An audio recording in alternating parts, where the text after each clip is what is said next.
NEET வினாத்தாளில் 19வது கேள்விக்கு சரியான விடையை கண்டறியும் வகையில் டெல்லி ஐஐடி குழுவை அமைத்து உச்சநீதிமன்றம் உத்தரவு பிறப்பித்திருக்கிறது. இது பற்றிய மேலும் விவரங்களை செய்தியாளர் வெங்கடேசன் விவரிக்க கேட்கலாம். வணக்கம் வெங்கடேசன், இந்த 19வது கேள்வி என்ன?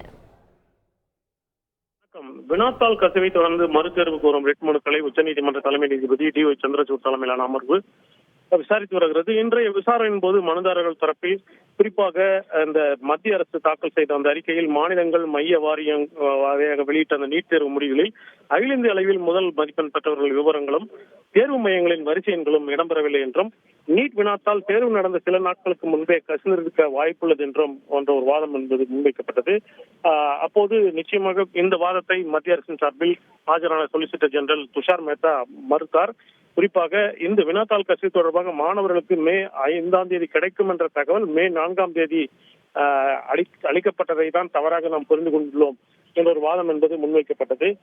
பின்னர் பிற்பகலில் நடைபெற்ற இந்த விசாரணையின் போது குறிப்பாக அந்த நீட் வினாத்தாளில் 19வது கேள்விக்கு 4 விடைகள் என்பது அளிக்கப்பட்டு அதில் சரியான விடை தேர்ந்தெடுக்க வேண்டும் என்று அந்த வினாத்தாளில் தெரிவிக்கப்பட்டதில் அதில் 2 விடைகள் கிட்டத்தட்ட சரியென ஒரு சர்ச்சை என்பது தற்போது கிளப்பியுள்ளது.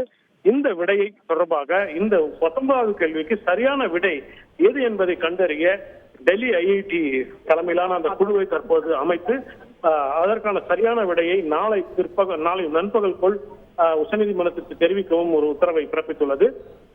அதன் பிறகு இந்த விசாரணை என்பது தொடர்ந்து நாளையும் நடைபெறும் என எதிர்பார்க்கப்படுகிறது. மேலும் இந்த விவகாரம் தொடர்பான மனுக்களை நாளை மத்திய அரசு வாதங்களை கேட்ட பிறகு நாளையே தீர்ப்பு தேதி கொடுக்காமல் ஒத்திவைக்கப்படும் என்ற ஒரு எதிர்பார்ப்பும் நிலவுகிறது.